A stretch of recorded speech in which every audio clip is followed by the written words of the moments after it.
Quítense de ustedes toda amargura, enojo, ira, gritería y malicia. Sean más bien bondadosos y compasivos unos con otros, y perdónense mutuamente, así como Dios los perdonó a ustedes en Cristo. Efesios 4, 31 y 32.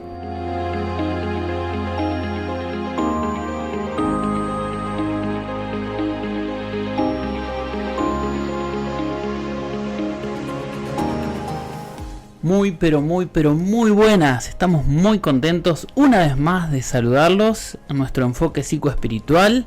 ¿Y cómo estás, Eddie? Hola, Jaco, ¿todo bien? Hola, Ana. Una vez más acá con nuestra familia. Otra vez acá.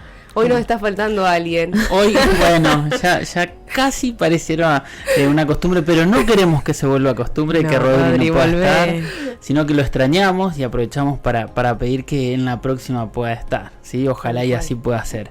Así que, Ana, ¿cómo estás? Todo muy bien, ansiosa porque dejamos abierto un tema. No sé si se acuerdan que veníamos hablando de algo muy interesante. A ver si alguien se acuerda. Ajá, estaría bueno ver después comentarios. Sí, sería muy bueno.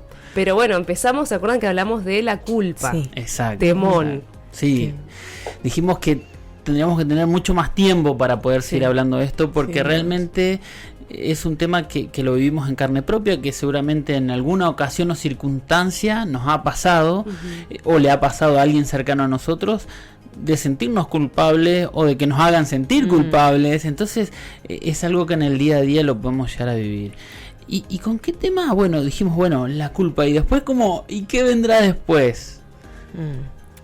Y hoy toca como la otra parte, ¿no? Exacto. Que es el perdón. Otro temón. Tal cual.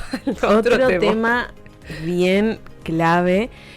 Y que mientras preparábamos el tema pensaba que por ahí no sé si se le da o entendemos el peso que esto tiene realmente en nuestra mente, en nuestra vida, en nuestro diario vivir, y cuánto nos influye realmente. Y bueno, justamente también para eso estamos, para charlar un poquito más hoy y descubrir cuáles son los impactos que tiene el perdón o el no perdón en nuestras vidas. Cuán necesario también, ¿no? Cuán necesario, es vital, diría yo. Sí, sin duda.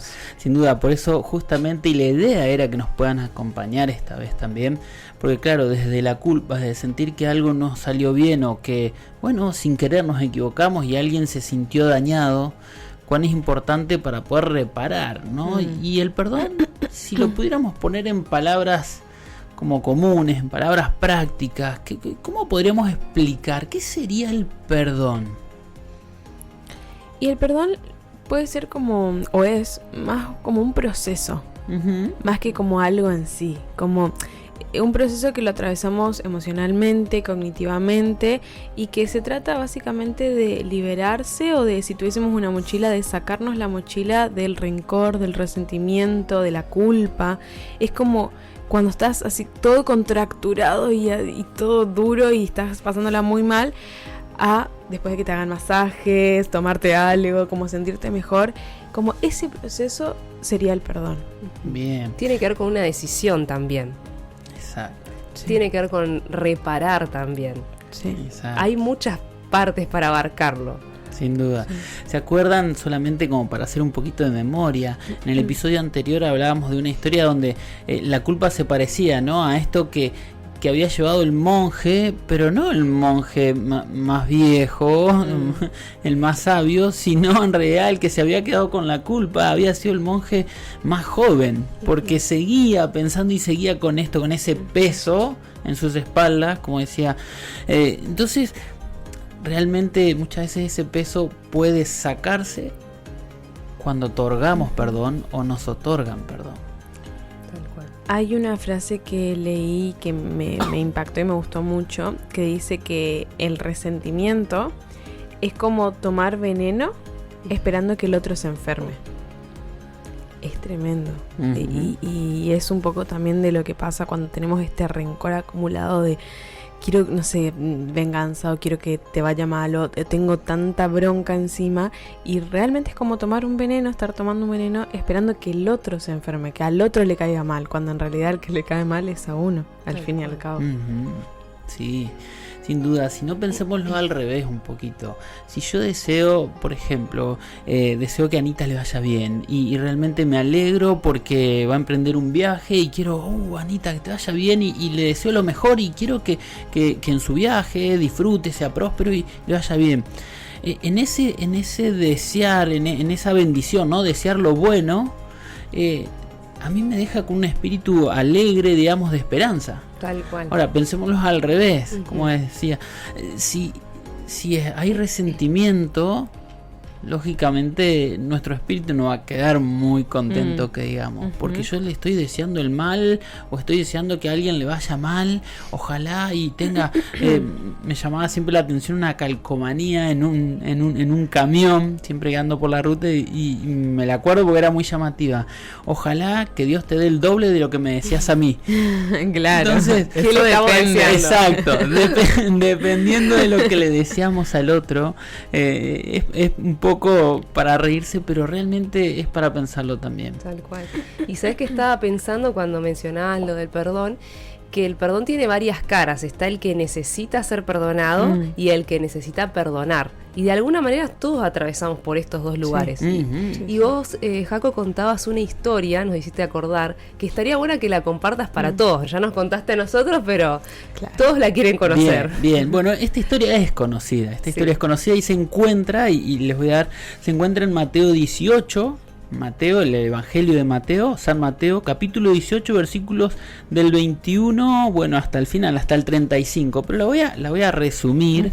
Pero es esta historia donde aparece un deudor que debía más o menos, dice mi Biblia, debía más o menos, debía millones de monedas de plata, ¿no? Si lo pusiéramos hoy serían como millones de dólares, ¿sí? No le alcanzaba su vida para poder pagar su deuda, así que el rey lo llamó porque quería hacer cuentas y dice: bueno, a ver, mirá, vos sos mi siervo y me estás debiendo millones de dólares, no me estás debiendo poquito.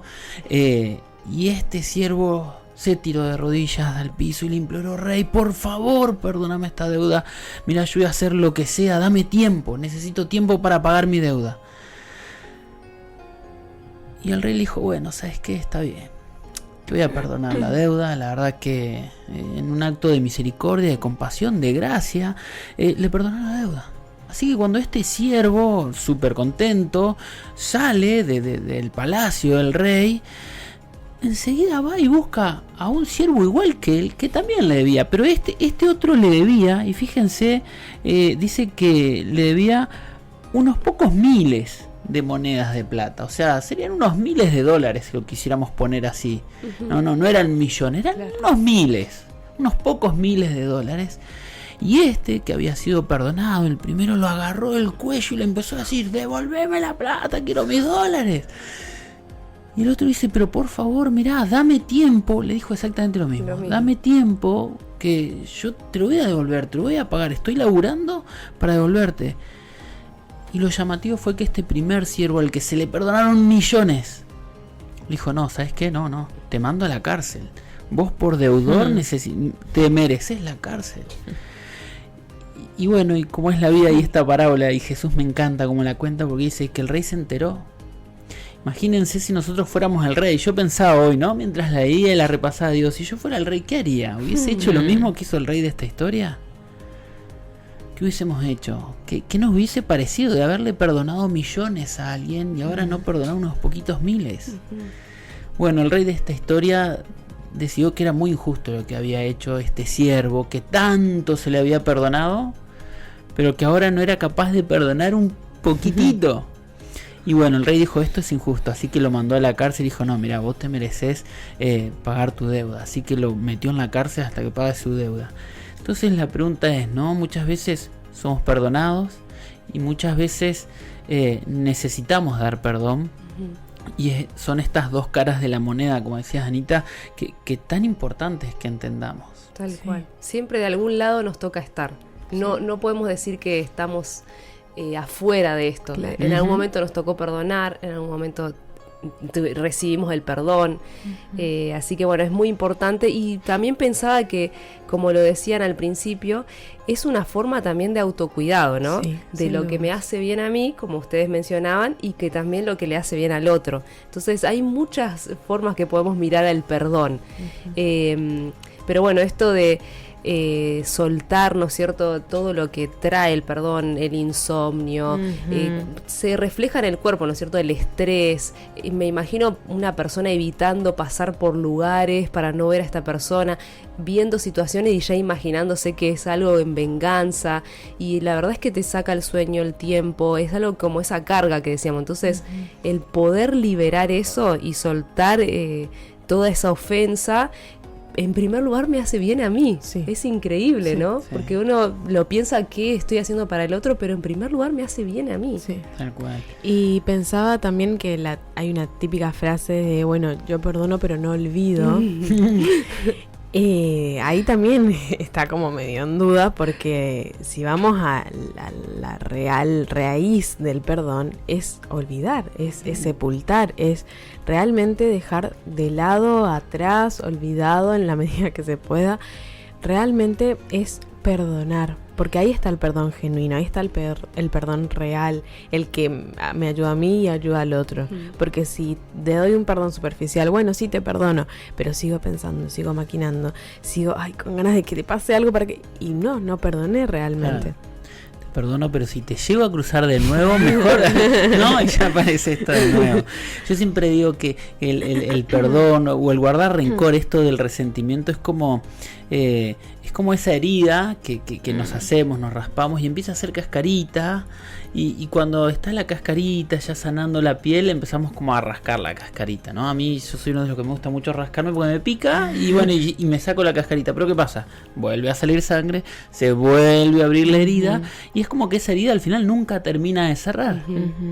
Cuando yo siempre entiendo que el perdón es como ese momento donde ya la herida se volvió cicatriz. No lo olvidamos quizás, pero ya no duele. Exacto. Entonces tenemos la capacidad de poder decir, bueno, sí, dolió en su momento, seguramente que sí. Seguramente que no fue fácil esa situación, seguramente fue una situación de tensión, de angustia, de tristeza. Pero bueno, ya gracias al perdón, eso curó y hoy es cicatriz. Y me acuerdo solo cuando lo veo, pero ya no duele. Ya no queda ese resentimiento de querer cobrar venganza. Buenísimo, y todo esto que decís justamente es, ¿por qué es tan difícil perdonar? Porque a veces hay mitos, como el que vos acabas de revelar, que nos hacen decir, no, yo no quiero perdonar. Por ejemplo, esto de minimizar. Parece que si perdono, minimizo lo que el otro hizo. Y no, para nada. Soy muy consciente, pero yo le estoy regalando algo a alguien que no se merece, que de eso se trata el perdón, ¿no? Entonces, por ejemplo, una de las dificultades que se pueden presentar es esa, o el sentir que soy débil, ¿no? Si lo perdono voy a mostrar flaqueza, debilidad. Ese es otro mito que no nos ayuda a poder vivir esta experiencia del perdón. Sí. Y creo que también podríamos mencionar algunos más que nos limitan.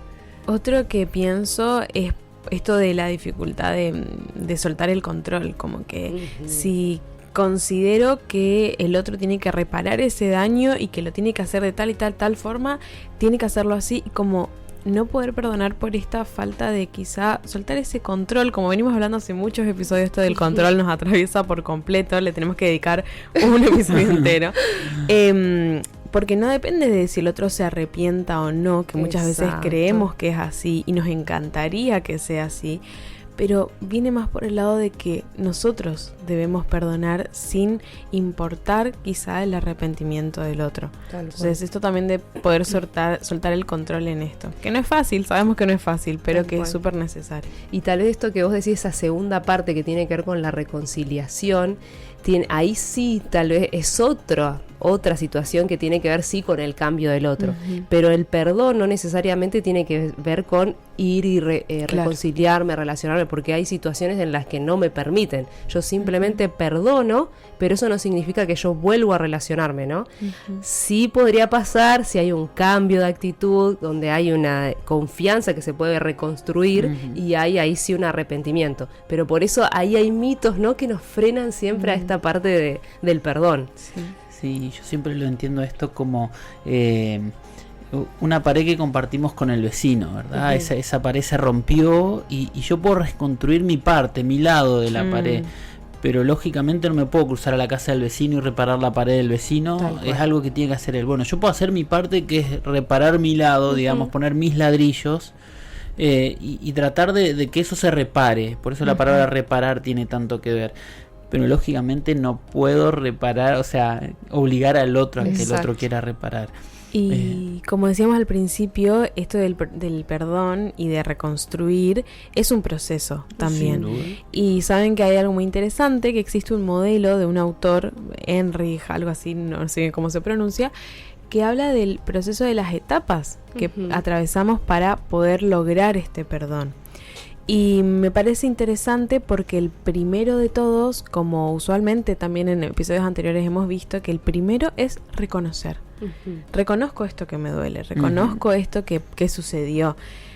Acepto, digo, bueno, ok, pasó esto, pero no me quedo en la emoción que por ahí me generó esto del dolor, sino, bueno, tengo que hacer algo con esto. Capaz que en el momento no quiero perdonar, en el momento no quiero solucionar las cosas, pero tengo que hacer algo también para poder sobrellevar esto y que no me siga pesando como el monje anterior que seguía con esa carga, con la señora encima, después de ayudarla a atravesar el río, creo que era, cuando en realidad ya no existía tal señora, ya no estaba. Entonces, bueno, ¿qué hago con eso para que no me siga pesando? Lo acepto. Ahí en esto que vos mencionás es re importante, porque una vez que yo reconozco específicamente qué es lo que tengo que perdonar, ahí yo empiezo a tomar el control de la situación, porque yo puedo decir, sí, estoy ofendida con Eddie porque, no sé, me habló mal y por eso nunca más quiero venir a grabar. No, yo puedo estar ofendida porque me habló mal, pero después el decidir de ahí en adelante venir a grabar o no es mi decisión. Claro. No puedo ponerle la carga al otro. Entonces, esto de reconocer el dolor es esencial. Exacto. Me pasó hace poco y solo para contarlo. ¿Y con Eddie? No. Fue real, chicos. Una paciente me cuenta que bueno que su novio había hecho algo que en realidad no había estado en un momento o un evento que para ella era muy importante. Y claro, él había planificado otra cosa, o sea, había entendido que sí, que era su cumple, obviamente, la saludó todo, pero claro, pero no le parecía como tan importante. Y claro, el novio no se dio cuenta. Y después, cuando ella, lógicamente, estaba molesta y enojada, ella tomó la decisión de decir, bueno, esto me enoja, esto me molesta, me genera dolor, obviamente. Bueno, decidió hablarle y decirle, mirá, para mí esto es muy significativo. Y ahí ella eligió el camino de reparar, digamos. No se quedó solo en decir, bueno, me enojo, me quedo de brazos cruzados y el otro tiene que adivinar y tiene que empezar a... No, ella tomó este camino de decir, bueno, a ver, quizás no se dio cuenta, le explicó qué era lo que significaba, o sea, reconoció ese dolor para ella, entonces ahí lo pudo transmitir. Entonces este segundo pasito que aparece acá de decidir perdonar me lo permite el primero. Si yo no reconozco qué es lo que me duele, ¿cómo voy a hacer para perdonar algo que no sé qué es lo que es? Sí, exactamente. Y ahí entramos al otro punto, que es también el intentar comprender a ese otro. No para validar y decir, bueno, o justificar lo que hizo quizá, pero sí para desde el lado humano decir, bueno, explicar. Decir, por esto, quizá por lo otro, como la chica con el novio, bueno, capaz no se dio cuenta o tenía otro evento. De alguna forma intentar comprender al otro, no para justificarlo, pero sí para que mi cerebro de cierta forma entienda por qué ese otro hizo lo que hizo. Quizá no para dañarme, porque seguramente no fue para dañarla, por ejemplo, a la novia. Y además no sabemos cuándo nos puede tocar a nosotros estar del otro lado, y nos gustaría que nos miren así también, ¿no? Sí. Entonces que nosotros tengamos una mirada comprensiva, no justificando, pero decir, bueno, es ser humano, se puede equivocar, podemos reparar. A mí también me gustaría que me miren así, ¿no es cierto? Sí, tal cual. Bueno, como lo dice la Biblia, de hacer lo que nos gustaría también que hagan con nosotros. Exacto. Y ahí pasamos al cuarto punto, que es el quizá más pesadito, que es el liberar la carga, que es el tomar la decisión de soltar ese arrepentimiento, ese rencor que siento, y poder permitirme a sentir paz, poder permitirme estar tranquilo, decir, bueno, ya está esta situación. Y también después de eso, ahí recién podríamos hablar de esto de reconstruir la relación. Porque muchas veces queremos como, bueno, que esté todo bien desde el vamos, y en realidad hubo unos pasos antes que no fueron logrados o hechos. Entonces, estos 5 puntitos que está comprobado que son por ahí una gran teoría del perdón, nos sirven también para ordenarnos, para pensar si estamos en algún paso, si necesitamos quizá atravesar otro que no hemos prestado atención, más que nada para poder realmente atravesarlo y llegar a decir como, bueno, ya está, fue parte del pasado, lo olvidé, está la cicatriz, pero no la sigo rascando, para realmente que sea una liberación y una paz interior. Me hiciste acordar cuando decías lo de respetar el proceso, qué importante, porque a veces no se me viene a la cabeza cuando hay 2 nenes chiquitos que se pelean y dicen, bueno, basta, ya está, bien, se abrazan, claro. Es como que ya está todo, ¿no? Claro. Tal vez tienen otro razonamiento y demás, pero qué importante es esto, porque tal vez vos me venís a contar tu historia y yo te puedo decir, no, pero tenés que perdonar, pero no sé qué, pero tal vez tu proceso lleva otro tiempo. Imagínate que te pasó algo con una persona que falleció, por ejemplo. Cada historia hay que respetar mucho esto, ¿no? Porque sabemos que es importante perdonar, pero hay que respetar mucho el proceso de cada uno y cada historia. Y en esto de respetar a nada, lógicamente está el poder escuchar al otro también, que muchas veces nos perdemos de una explicación que quizás no necesariamente es la que le damos, digamos, la razón al otro, pero sí a nuestro cerebro le ayuda como, ok, completó qué era lo que estaba pasando o qué sucedió, y eso nos ayuda a veces a reconstruir esto del vínculo como lo último paso, o no reconstruirlo, pero sí al menos entender un poquito más. Ahora mi pregunta es, y un poco a Anita lo dejo ahí en el medio, ¿no? ¿Será que así como todos estamos en algún momento de otorgamos perdón, también necesitamos, y acá me quiero meter en el sentido espiritual, también necesitamos ser perdonados? Sí, sin duda. Sí, todos nos equivocamos, todos necesitamos recibir ese perdón. Y sentirnos perdonados también. De hecho, no me imagino el perdón sacando de lugar el plano espiritual. Es como que no sé si se entiende la magnitud completa del perdón. Es como esa historia que vos contaste. Tal vez si yo saco a Dios del plano, me veo más como esa persona que, ay, bueno, esa fe me perdonaron, pero no, con vos soy injusto. Pero cuando hay un rey justo que realmente perdona cosas grandes, ahí me sitúo en otro lugar, ¿no? No me imagino, él es el ejemplo máximo del perdón. Sí. Y sin ese ejemplo, la verdad que no sé, no puedo imaginarme otra forma de perdón. Exacto. Este rey perdonó una deuda que era impagable, por ende perdonó lo imperdonable, podemos decirlo así. Y espera que hagamos lo mismo, y me gusta mucho como lo dice Mateo 6:14, que es cuando Jesús le da la forma de orar a los discípulos, ¿no? El Padre Nuestro tan conocido. Dice, si perdonas a los que pecan contra ti, tu Padre Celestial te perdonará a ti. Pero si te niegas a perdonar a los demás, tu Padre no perdonará tus pecados. Claro, es como que nosotros cuando nos agarramos del resentimiento nos estamos perdiendo de algo buenísimo. Exacto. Bueno, estamos perdiendo del hermoso perdón que nos quiere otorgar Dios. Entonces yo, wow, qué importante, qué trascendente, cómo atraviesa nuestra existencia el poder sentir el perdón de Dios, sabiéndonos que somos pecadores y nos equivocamos. Pero también, y esto me encanta de Dios, que Él no solamente nos perdona y dice, bueno, listo, yo te perdoné, así que ahora portate lindo, ¿no? Sino que también nos hace hacedores de nosotros poder perdonar a otros, o sea, de poder otorgar también libertad y paz a otros, digamos, si es que alguien dice, ay, mira, yo me equivoqué, sí, tranquilo, te perdono, no pasa nada. Es como que para la otra persona se siente muy bien. Entonces digo, qué lindo es que Dios también nos puede regalar un poquito de eso. Tal cual. Como vos lo dijiste, es un regalo. Sí, es un regalo. Nosotros recibimos un gran regalo que no merecemos, y quiénes somos nosotros para no dar un regalo a quienes no lo merecen, ¿no? Sí. Y entonces, ¿cómo podríamos cultivar el perdón en nuestra vida, ¿no? alguna forma de, no sé, principio, algún consejo, algo. Tengo acá 2 psicólogos que me pueden, de vastos años de experiencia, que podrían contarme qué grandes quizá consejos o miradas puede haber como para cultivar este perdón real, porque ya vimos qué es, cómo se puede dar, cuáles son los procesos, las etapas. Ahora bien, tengo que hacerlo, quiero hacerlo, ¿qué puedo hacer? Clave, como decía recién el versículo que leyó, la oración, ¿no? Si Jesús la usó como modelo de oración y está justamente orar por el perdón, primero y principal tenemos que orar. Sí, porque es entregarle nuestra carga, lo que nos está pesando, al único que puede llevarla.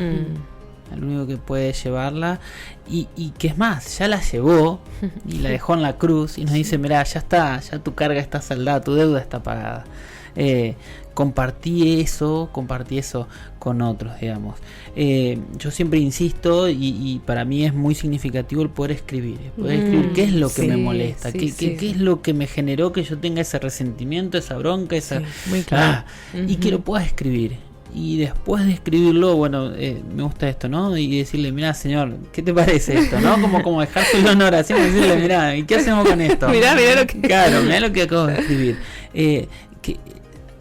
Poder preguntarme qué me diría él en ese momento, cómo me miraría él, y qué quisiera que hagamos con eso, que obviamente ya lo dice en su palabra, es que podamos perdonar también a los demás. Pero el escribirlo hace que lo pongamos lo podamos ver con otros sentidos, que lo podamos ver de plano y que lo podamos expresar también. Tal cual.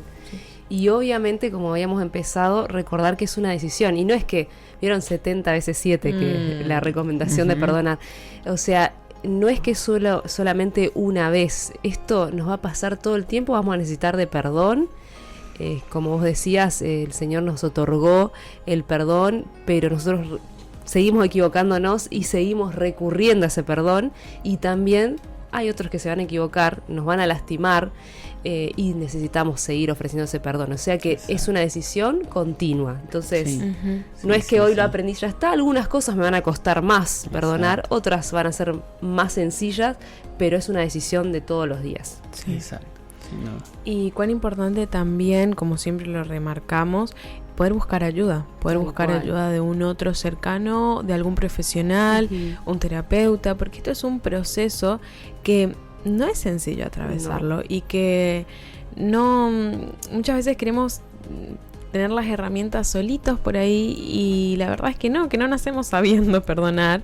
Entonces poder buscar esa ayuda también va a hacer que el proceso sea de una forma mucho más amena para cada uno de nosotros. Y justamente en esto que está tan implicada las emociones, necesitamos una mirada objetiva. Sí. Porque nosotros vamos a tender a justificar nuestras acciones, entonces necesitamos una mirada objetiva. Sin duda.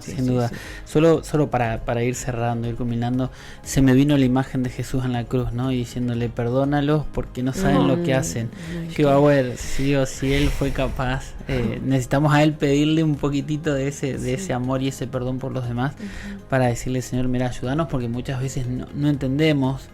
Muchas veces a aceptar o dar el perdón y hacer que ese resentimiento salga es muy difícil. Como decía Anita, hay perdones que van a costar más, sin duda que sí. Pero bueno, él los perdonó y él pidió perdón por ello. Entonces imagino que también me lo dice a mí. Bueno, te perdono porque no sabes lo que haces. O sea, la verdad que no sabes lo que estás haciendo, pero bueno, te perdono. Y me quedo con esa imagen de Jesús. Yo me quedaría acá también. Me quiero quedar con esa imagen, ¿no? De pensar en esto, de perdónalos porque no saben lo que hacen. Y justamente cuando alguien ofende, seguramente hay algo que está fallando que no sabe por qué lo está haciendo, qué daño está causando. Entonces, ¿por qué no quedarnos, no, con esa imagen? Perdónalos porque no saben lo que hacen. Y cuánto amor hay en el perdón. Cuánto amor hay en el perdón. Bueno, el tiempo corrió. Perdonen que nos pasamos un poquito con el tiempo. Y empezamos a pedir perdón. Para que puedan ir practicando. Exacto, sin duda, claro, para ir poniendo en práctica. Así que bueno, si lo hacen con nosotros, también Dios lo va a hacer con ustedes. Así que agradecemos por habernos acompañado una vez más en nuestro enfoque psicoespiritual. Nos vemos en la próxima. Nos vemos.